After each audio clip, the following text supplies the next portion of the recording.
या ठिकाणी रमाईला वंदन करण्यासाठी करोडो ते रमाईची लेख आणि ज्यांना यंदाचा आपण रामजी बाबा पुरस्कार देत आहोत त्या उषाताई देखील रमाईला वंदन करण्यासाठी हार घालण्यासाठी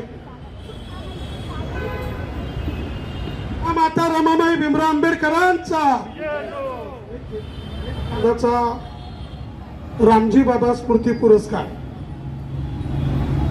रामजी बाबांच्या स्मृती दिनानिमित्त जसं बाबासाहेब म्हणतात रमा तू नसतीस तर म्हणजे बाबासाहेब म्हणतात मी नाही म्हणत जर बाबासाहेब स्वतः म्हणतात रमाई नसत्या तर मी नसतो आणि मला स्वतःला असं वाटतं जर रामजी बाबा नसते तर बाबासाहेब सुद्धा बाबासाहेब होऊ शकले नसते म्हणून रामजी बाबांचं स्मरण करणं हे प्रत्येक भारतीयांचं काम आहे कारण सिम्बॉल ऑफ नॉलेज म्हणून जगभर बाबासाहेबांचं जे नाव आहे त्याला कारण रामजी बाबा आहे जसं रमाई आहे तसे रामजी बाबा आहे म्हणून प्रत्येक कुटुंबातील मुलांनी आपल्या आईवडिलांचा सन्मान करणं हे अत्यंत महत्त्वाचं आहे हीच शिकवण सर्व घराघरामध्ये पोचावी या पवित्र भावनेने आपण यंदाचा रामजी बाबा पुरस्कार आदरणीय सामाजिक कार्यकर्त्या उषाताई गुंडेराव कोतले यांना आपण देत आहोत त्याचप्रमाणे आयुष्य शैलेंद्र दिलीप मोरे यांना देखील आपण देत आहोत मी जागतिक कीर्तीचे विचारवंत आदरणीय डॉक्टर श्रीपाद सबनीस सर व विचारपीठावरील सर्वांना विनंती करतो आपण उषाताई यांचा या ठिकाणी भारतीय संविधान विश्वशांतीची शॉल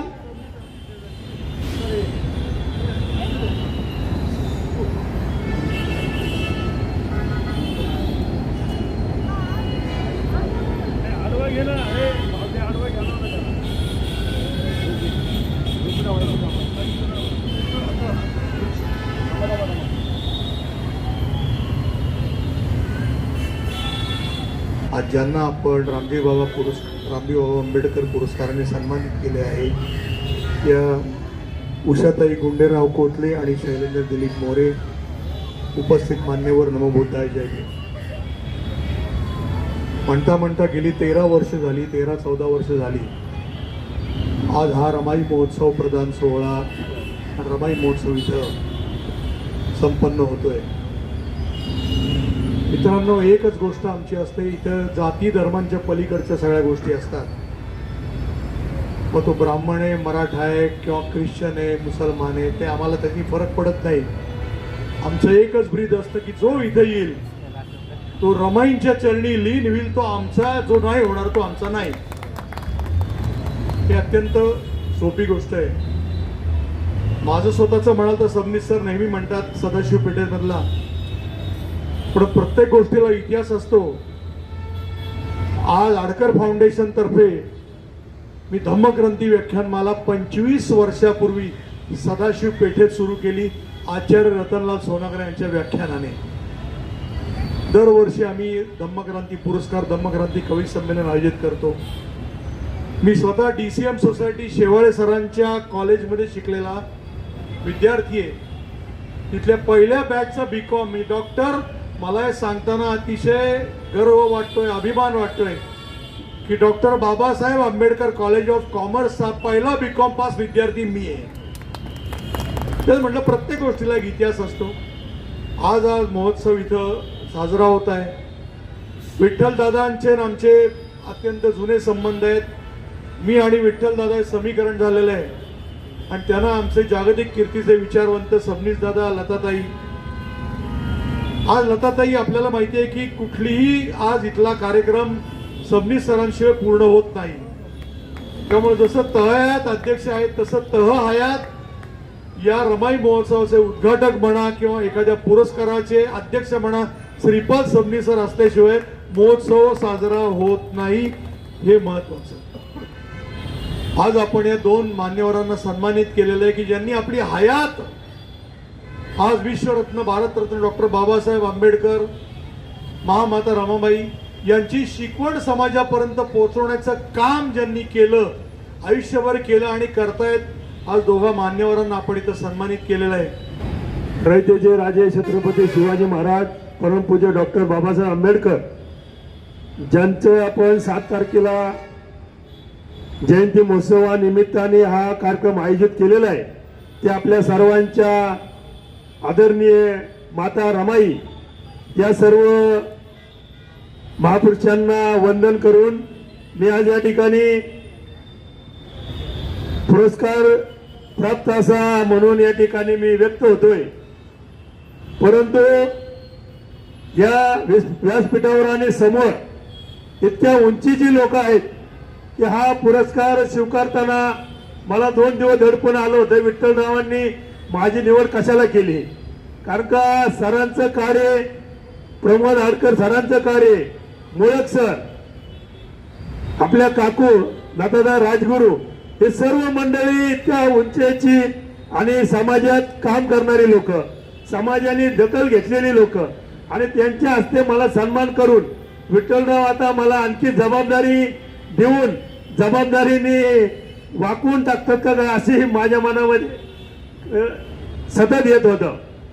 परंतु हा सन्मान करत असताना गेले 30 वर्ष मी आंबेडकर चळवळीमध्ये काम करतोय। मी काम करत असताना कधी जिकाऊपणा किंवा चमकोपणा केलेला नाही। मी ज्या माणसांना ज्या घटकाला गरज वाटेल, ज्या माणसाला माझी मदतीची गरज आहे असं वाटेल, त्या वेळेला मी कठीण परिस्थितीमध्ये या शहरामध्ये, या जिल्ह्यामध्ये मी उभा राहिलेलो, संघर्ष केलेला आहे। परंतु मी कधी त्याचं भांडवल केलेलं नाही। सांगायचं काय तात्पर्य असं की विठ्ठलराव गायकवाडांनी मी भारी बहुजन महासंघामध्ये गेले सन 2000 साली आम्ही एकत्र काम करत होतो। त्यांचा स्वभाव आता थोडा नरम आहे सर। आता ते नरम आहेत, म्हणजे त्यावेळेस किती गरम असतील बघा। 2000 साल आणि आज 26, म्हणजे 26 वर्ष मी विठ्ठलराव गायकवाडांच्या बरोबर काम केलेलं कार्यकर्ता आहे। भारी बहुजन महासंघामध्ये मी कार्यरत पुढे राहिलो। 2002 ला त्यांनी राजीनामा लिहिला होता आणि तो राजीनामा आयबीच्या हिरवळीवर फाडून त्या कार्यकारिणीच्या तोंडावर मारला होता। आणि ते तोंडावर मारण्याचं काम काय, तर त्यांना भारी बहुजन महासंघाचं पुणे शहराचं अध्यक्षपद त्यांना हवं होतं। आणि ते कशासाठी हवं होतं तर 1 महिना ते सतत मीटिंग मध्ये सांगत होते की मला हा पक्ष सत्यातला पुणे शहरातला पक्ष करायचा, मला एक संधी द्या, मला 1 वर्ष या पक्षाचं अध्यक्षपद द्या, माझ्या मनामधलं जी काय आहे ती मला व्यक्त होऊ द्या या पक्षाच्या माध्यमातून। परंतु तिथे गट तट वगैरे ते सगळीकडे असतात, तसं होतं की त्यांनी ते बाहेर पडले आणि मी तिथे कार्यरत। सांगण्याचं तात्पर्य की 2000 सालापासून आज 26 वर्ष त्यांना होतं, ते मला ओळखतात। आणि त्याच्या अगोदर मी 7-8 वर्ष काम करत होतो, म्हणजे माझ्या कार्याला 30 ते 32 वर्ष निश्चित झालेले आहेत। दुसरी गोष्ट अशी की सर, मी पुणे शहरामध्ये माझ्या स्वतःच्या हिमतीवर 16 झोपडपट्ट्या बसवल्या। दुष्काळातून आलेल्या बेघर लोकांना, रस्त्यावर राहणाऱ्या लोकांना सकाळी कष्ट केल्याशिवाय संध्याकाळी त्याची चूल पेटणार नाही, फुटपाथवर राहणाऱ्या लोकांना कायमची घरं दिली। त्यामधली 6 झोपडपट्ट्या पक्की घरं देण्यामध्ये मी यशस्वी झालो। आणि पिंपरी चिंचवडमध्ये 3 झोपडपट्ट्या बसवल्या, तिन्हीच्या तिन्ही कायम आहेत, तिथे पक्की घरं झालेली आहेत।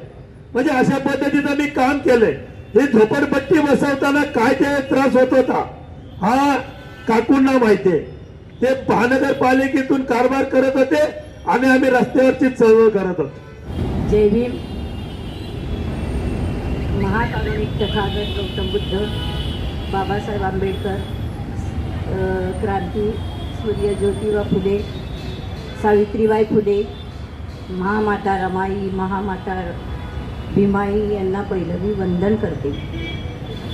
आज रामजी बाबाचा स्मृती दिन आहे आणि रमाई महोत्सव चालू आहे।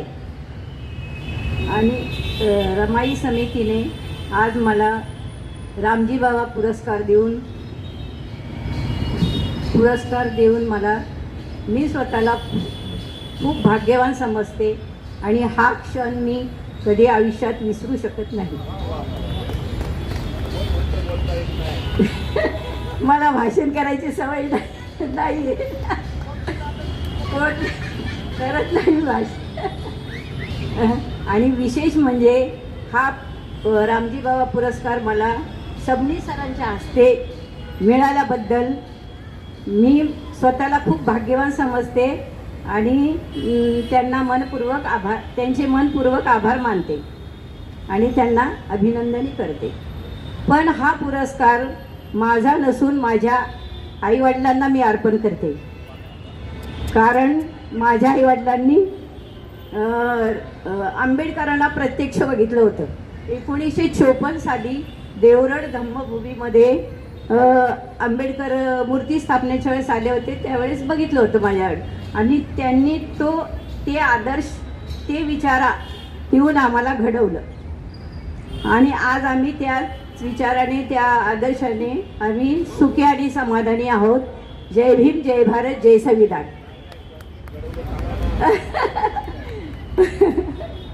मला 3 मुली आणि 1 मुलगा आहे, 1 सून आहे. तर 4ही 5ही माझे अधिकारी आहेत. MPC परीक्षा पास झालेले आहेत आणि क्लास 1 अधिकारी आहेत. त्यांना फक्त आम्ही शिक्षण दिलं आणि त्यांनी अभ्यास करून त्यांनी हे केलं. माझं शिक्षण अर्धवट होतं, पण माझे शिक्षण अर्धवट असल्यामुळं मला खूप खंत वाटायची की माझं शिक्षण अर्धवट आहे. पण मी ते मनात तसंच ठेवलं आणि माझ्या मुलांना घडवायचा मी प्रयत्न केला. आणि ताडीवाला रोड, झोपटपट्टी, पत्राचाळी इथे आम्ही त्या शिक्षणाची सुरुवात केली. पण मुलंही चांगली शिकली आणि स्वतःच्या पायावर उभी राहिली. आज मी 4-5 जणांची अधिकारी मी होऊ शकली नाही, पण 4 मुलांची मी आई होण्याचा अधिकार मला मिळाला, हे मी माझं भाग्य समजते. जय भीम, जय बुद्ध, जय भारत.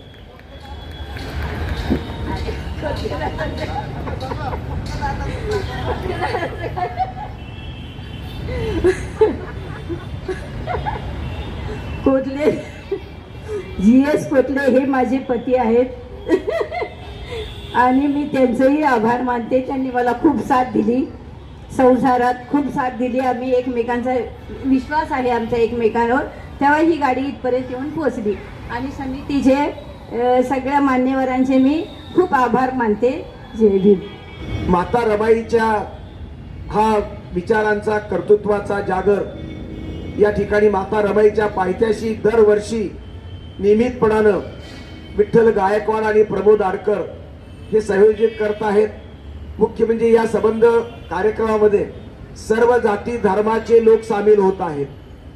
यावर्षी तर 3 साहित्य संमेलनाचे 3 अध्यक्ष जमा झालेले आहेत. 7-8 दिवसाच्या संबंध कार्यक्रमामध्ये अखिल भारतीय संमेलनाचे 3 अध्यक्ष सामील होत आहेत. बंडा जोशी सारखा एक ब्राह्मण माणूस पण रमाईच्या पायाशी तो एकरूप होतो आहे. म.बा. चव्हाणासारखा प्रतिभावंत कवी जे सामील होतो आहे. अनेक प्रकारचे इथे उद्योगावरती चर्चा होते. विनोद आष्टोळे कवितेच्या प्रांतातले उत्तम अशा प्रकारचं नाव, ते कवीचं संघटन करतायत. अशा प्रकारची व्हरायटी, एक संमेलनाचं स्वरूप या महोत्सवाला आलेलं आहे.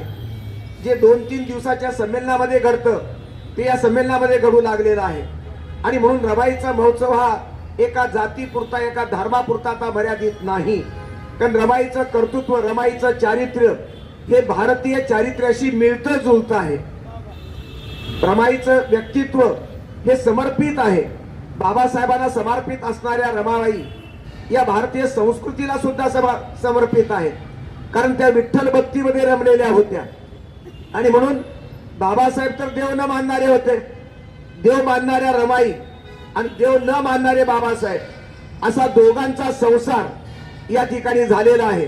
आणि म्हणून रमाई हे एक प्रतीक आहे, समतेचं, संवादाचं प्रतीक आहे. संबंध समाज दुभंगलेल्या काळामध्ये हा महोत्सव एक संदेश देऊन जातो की रमाईचं कर्तृत्व, रमाईचा इतिहास हा हिंदू आणि बौद्धांना जोडणारा इतिहास आहे.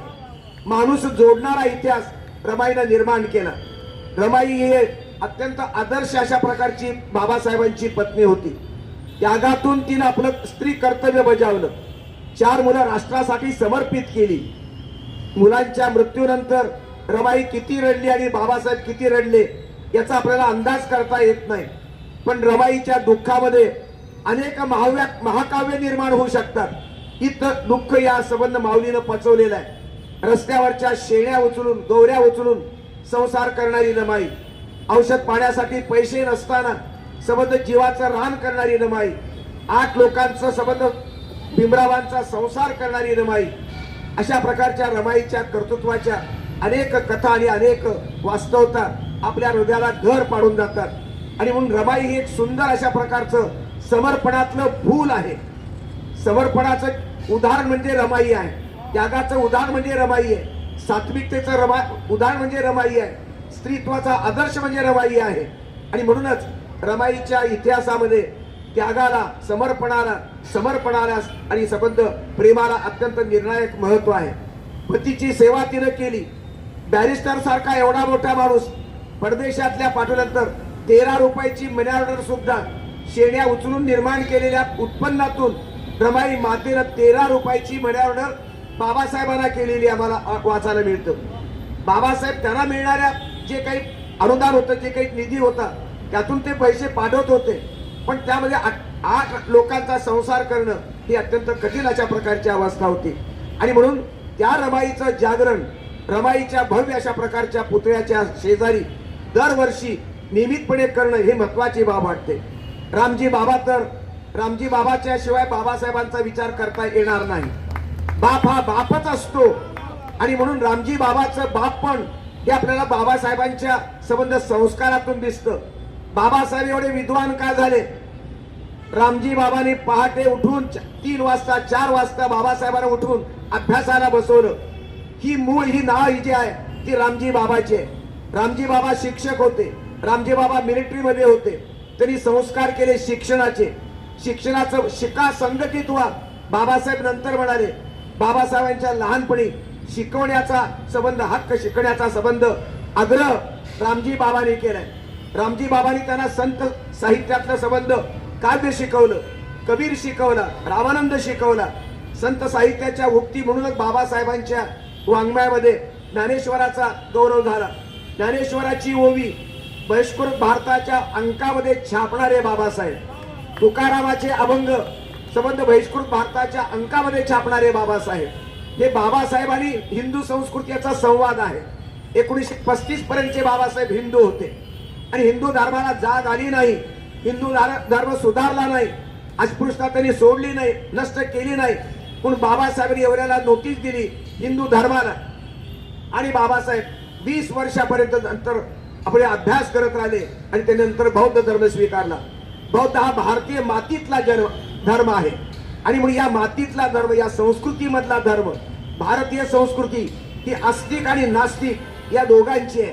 आमचे दादासाहेब फार सुंदर बोलले, चारवाक अण्णाभाऊ साठे हा सुंदर प्रवास, वैचारिक प्रवास त्यांनी दाखवला. आणि त्याच प्रवासाचं उदाहरण म्हणजे रमाई माता शिकलेली नव्हती फारशी, परंतु विठ्ठलावरतीची भक्ती, पंढरीच्या विठ्ठलावरती तिने एकनिष्ठ भक्ती केली. आणि त्या भक्तीचं संबंध स्वरूप म्हणजे संबंध हिंदू समाजातल्या भक्तीच्या प्रतिनिधी म्हणून आपल्याला रमाई आपल्याला दिसते. आणि बाबासाहेबांचा विचार हा चारवाक पंथातला विचार, बुद्धाचा विचार आहे. आणि म्हणून नास्तिक आणि आस्तिक या दोन्ही प्रवाहांना जोडणारी रमाई आहे. आस्तिक आणि नास्तिक या दोघांना जोडणारी, देव मानणाऱ्या आणि देव न मानणाऱ्या अशा दोघांनाही भारतीय संविधान स्वातंत्र्य देतं. बाबासाहेब आंबेडकर हे एकाच देवाला मानणाऱ्या लोकांना स्वातंत्र्य देत नाही. हिंदू धर्माला स्वातंत्र्य, इस्लामला स्वातंत्र्य, ख्रिश्चनाला स्वातंत्र्य, शिखांना स्वातंत्र्य, अशा देव मानणाऱ्या सर्व धर्मांना स्वातंत्र्य देतात. आणि देव न मानणाऱ्या बुद्धाला पण, जैनांना पण, चारवाक पंथाला पण, नास्तिकांना सुद्धा स्वातंत्र्य देतात. आणि म्हणून बाबासाहेब जसं आस्तिक आणि नास्तिकाचे संविधानामध्ये प्रतिनिधी आहे, त्या संविधानाचं रूप मला आमच्या रमाईच्या त्यागामध्ये, रमाईच्या योगदानामध्ये दिसतं. आणि ते स्वरूप मला या संबंध महोत्सवामध्ये दिसतं. कारण या संबंध समाजामध्ये संबंध व्यासपीठ जर तुम्ही विचारमंच जर लक्षात घेतला तर बाबासाहेबांना अभिप्रेत असणारा भारत या संबंध मंचावरती आहे आणि तुमच्या रूपाने इथे अस्तित्व आहे.